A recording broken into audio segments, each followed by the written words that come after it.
We will begin by reviewing the concepts of supervised and unsupervised learning, and we'll see how regression fits in within the supervised learning framework and how it differs from its supervised sibling classification. To do this, we're going to be following a flowchart, and this flowchart is going to be asking a series of questions about the data, and we'll see how the answer to those questions would lead us to these three different concepts. The very first question we ask is our dataset labeled? Do we have labeled data?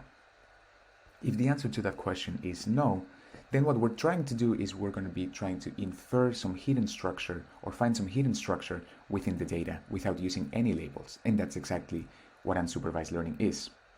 You have already covered unsupervised learning in a previous unit, namely a technique called clustering, which tries to split our data into a series of different clusters without using any labels, just trying to find some hidden structure.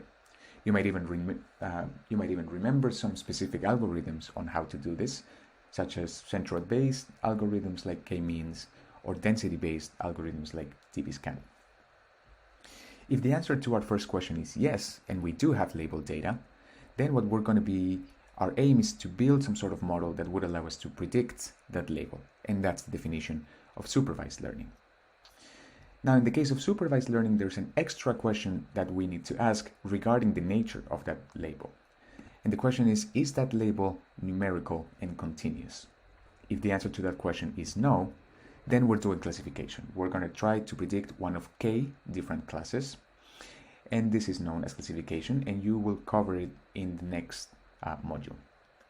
If the answer is yes, and we do have a label that's numerical and continuous, then that's regression, and that's going to be the topic of today.